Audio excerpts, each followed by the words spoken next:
Janet works with the Bavard Alzheimer's Foundation, and she is a nationally recognized, certified dementia practitioner, and she teaches a lot of classes. ALF owners, y'all need to, okay, right here. Go ahead. I teach a class right here in this room every Tuesday, tap dancing for adults. Keep that in mind. Best exercise to deter dementia that I can recommend, okay? What does dementia look like? Click. In 20 minutes, dementia is much more complicated than 20 minutes worth of information, okay?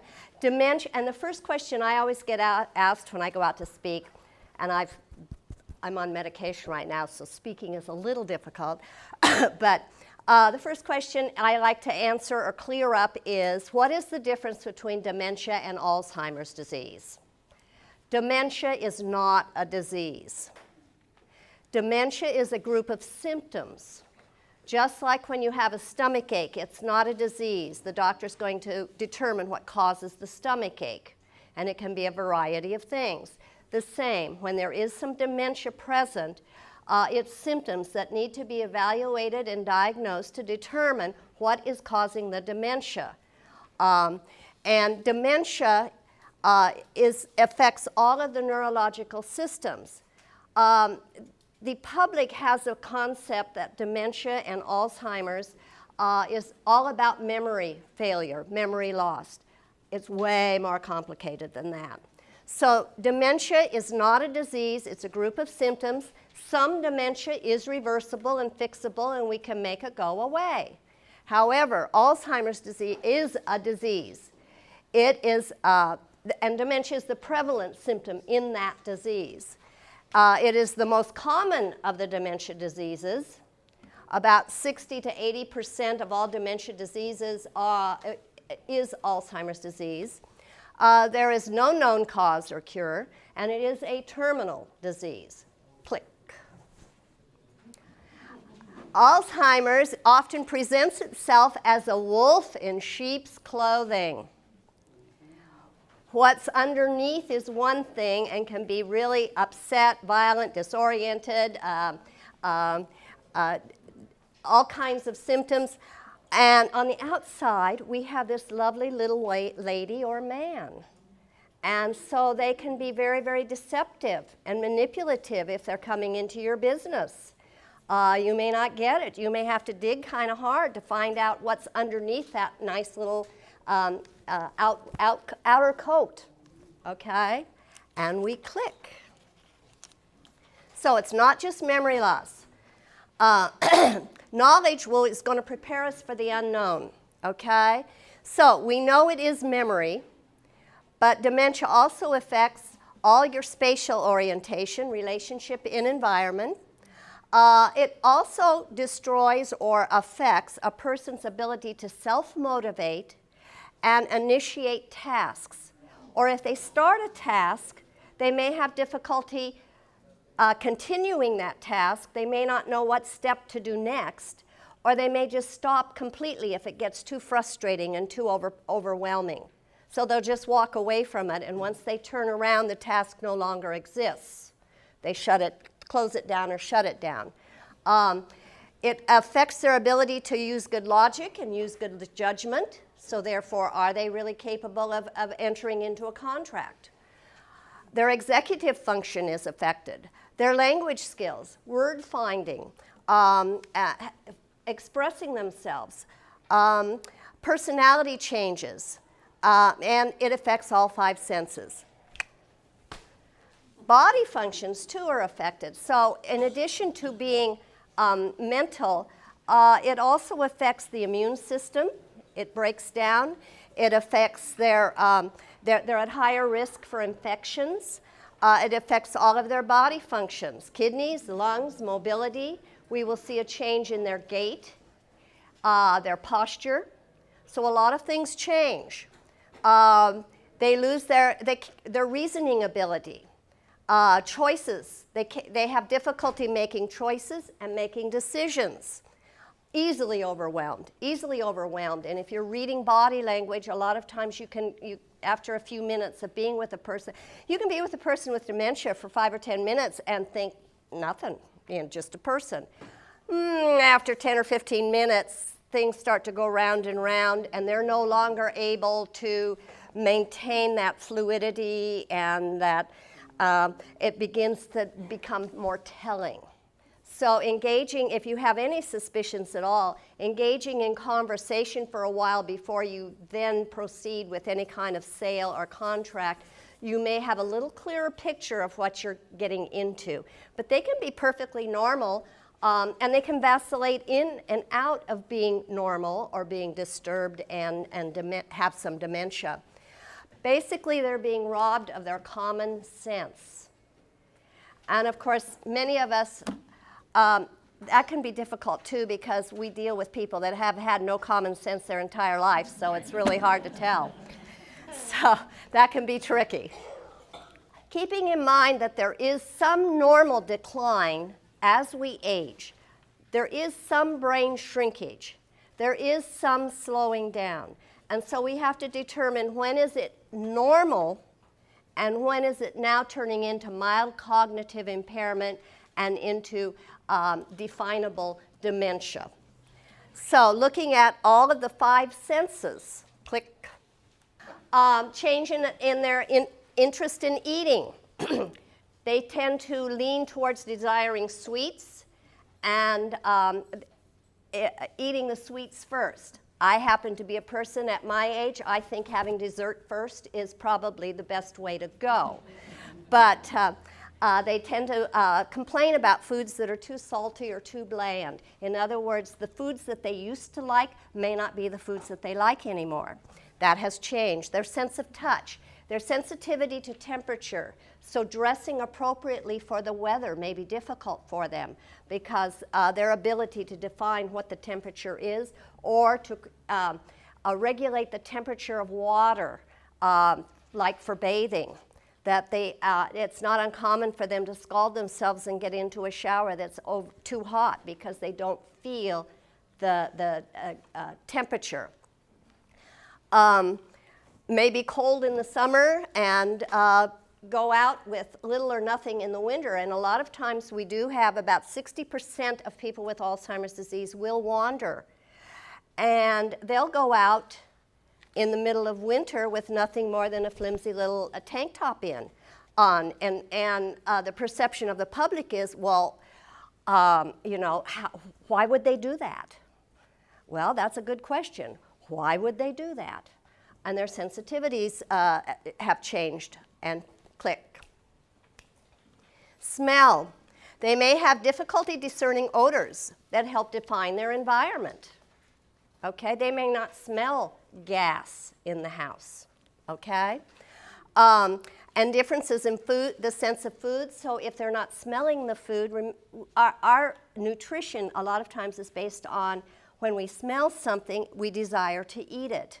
Well, if they're not smelling properly, they may have nutritional deficiencies because they're not eating properly, as well as cosmetics, chemicals, and so forth. Hearing is very interesting. They lose the ability to process and assign meaning to messages and to words, okay? In other words, the words come in, but whether it's processed and understood can be very, very deceiving, all right? They have a compromised vestibular system, so we see changes in balance, coordination, mobility, in their gait, in their walking. A lot of times they start to walk slower and more cautiously, which then they start to change their posture, and they become more vulnerable to falls. Noise, exterior noise is critical. When you are doing business with someone with dementia that may be Alzheimer's disease, exterior noise, turning off the TV, turning off the radio, turning off the overhead music, turning off the cell phones, turning it off, getting rid. We can filter out, like the slamming of the door that just occurred. We can filter those things out and still conduct a conversation with someone. A person with dementia cannot do that. And actually, even with hearing impairment, the exterior noise is amplified, and it really gets in their way. and it really causes a lot of anxiety and frustration. Exterior noise in your businesses. Some places even I go into various stores, it is very noisy. And slamming of doors and putting stuff on shelves and banging of carts and all kinds of stuff. Listen really carefully the next few times you go into stores and just listen to what's really going on in the background. It can be really horrendous, okay? So difficulty filtering. They hear like a cell phone that's in a dead zone. In other words, don't you love it when it cuts in and out? We hate it. That's how they hear. They hear this word, and then you're still talking to them, and now they're ready for this word, and you're still talking to them, and now they're ready for this word. You've said 15 words. You know what you're talking about, and they've kind of done this, and so you just assume that they got it. Well, they only processed this word, and this word, and this word.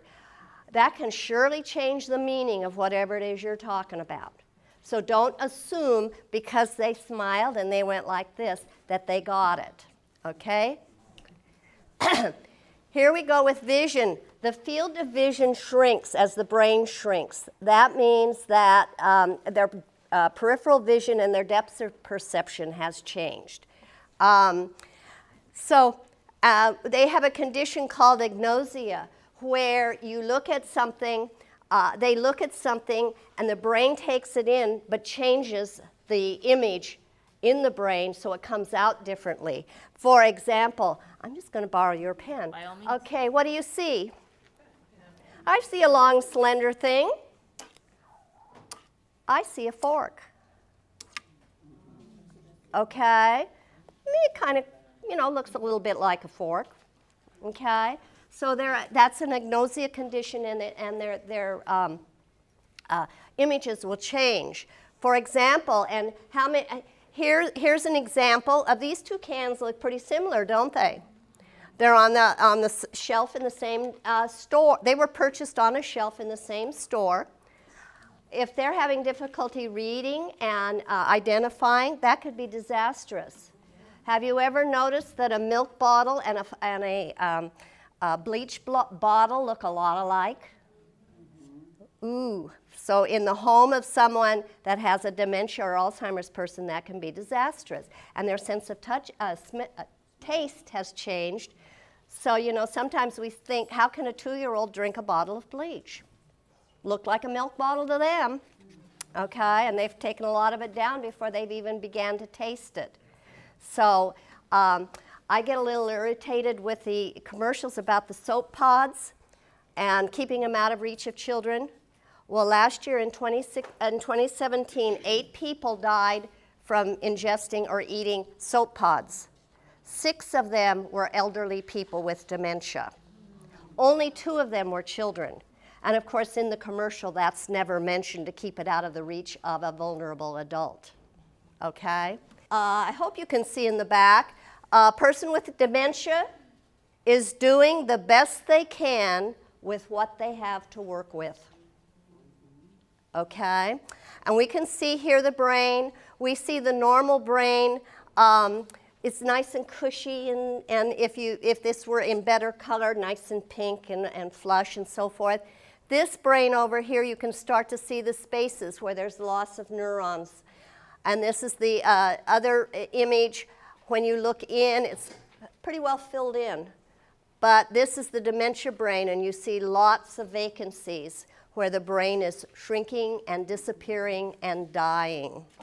Okay? Communication.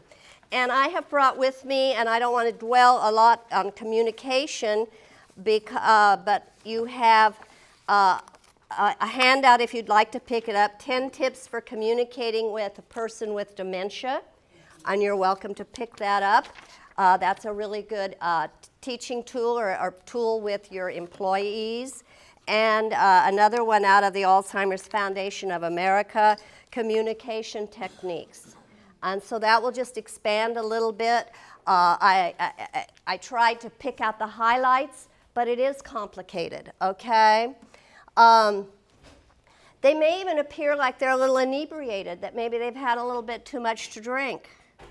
Their speech might be a little slurred. They're not sure what to say next. Their posturing, their balance, and you may write them off as being, oh, they've had a little tipsy on the way in here to buy this whatever they're buying.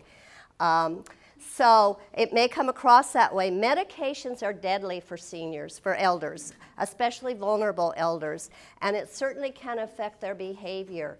And most of our elders are on way too many medications. They may appear disoriented and confused to the place and time and where they're at. They may not even really recognize what the store, the business of the location is, and it may take some while for them to decide why they're even there. There's no such thing as inappropriate or bad behavior. Behavior is communication for a person with dementia. That's how they communicate, by using behavior, okay? Emotions remain intact throughout the disease process. That means while the brain may be disappearing, and remember that their short-term memory is what goes first. Long-term memory remains intact for a very long time. If they're talking about something that happened 20 or 30 years ago, you probably can believe that. But if they're talking about what they had for lunch today, that may not be what they had for lunch, okay? So short-term memory is the first to be affected. Long-term memory will remain intact. Here you have a man that comes into your store and he's got this broken toaster, and you sold this toaster to me yesterday and the darn thing doesn't work. Well, in his mind, he bought it yesterday. He might have bought it 10 years ago. Mm-hmm. But he knows he bought that toaster, and maybe in your store, maybe not, but he knows that toaster is broken, and darn it, he wants a new one or a replacement, okay? So that can be a little complicated. So the emotions remain intact. They always can feel fear, anxiety, happiness, loneliness. Their feelings are real, and they don't go away, and they're not broken, okay? So you must validate their feelings. And this can also be a source of negative behavior. The man comes in and you said, you didn't buy that toaster from us, and he might get really angry, okay? Communication comes in two forms, verbal and nonverbal. The strongest is your nonverbal. They read your body language. As a employer or as a boss or a business person, they're going to be watching your body language. Your greatest tools, of course, is your smile and your patience, and you want to approach from the front. You want to establish eye contact. You want to be sure they're connected to you, because their ability to focus and pay attention is very diminished. So if you see them wandering away from you mentally, there may be a reason for that, okay? It may be a medical reason. Oftentimes, communication. They struggle to find words, so verbal is not always easy. They may not process every word. They may hear you but not really comprehend you. And there may be some hearing impairment. Hearing is a bit complicated because there's the volume. So, but with a person with dementia, speaking louder to them isn't going to help, okay? There's the perception of hearing, which I already addressed. They're going to observe your facial expression. They rely on their 5 senses for information, which we already mentioned. So you want to convey calmness, cheerfulness, encouraging interaction, and click. So tips. I said, approach from the front. Smile, eye contact, and patience are your greatest tool. Allow them time to respond. It may take a little bit of time. Gestures, often along with your words, help. Simple directions, keep it simple, keep it simple, keep it short. I mentioned already the distraction and frustration that exterior noise causes. Would you sell a car or a refrigerator to a 2-year-old? They both have doors, but if that person has a problem identifying the handle to open the door, it might not be that they recognize that you have a car or a refrigerator. It might be a problem if they can't even open the door of the refrigerator because their agnosia doesn't identify what they're supposed to do with that product.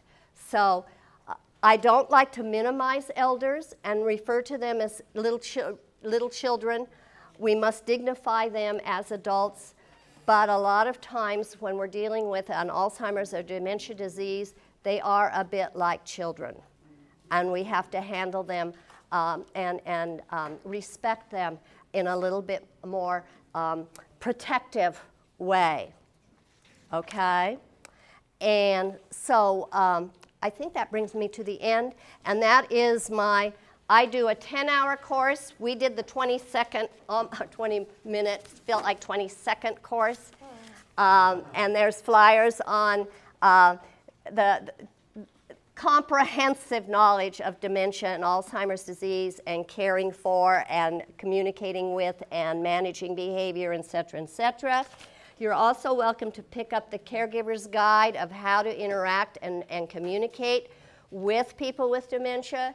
Number one rule is always agree. If someone comes into your store and says you're a thief and a robber and you took their money, if they have dementia, the best thing you can do is say, you know what, I'm really sorry, I won't do that again. Because you diffuse the situation. If you start to argue with them about your business practices, you're probably wasting your time, you're going to have a scene, and we're going to have to call in Sheriff Ivy. So the best thing to do is don't admit guilt, but just say, I'm sorry, I didn't mean to do that. That really can diffuse quickly. And if that 10-hour course is a bit much, I am doing this Demystifying Dementia Diseases in June, a 2-hour class, which will help to define in a little more clarity the things that I've covered in this presentation. Okay?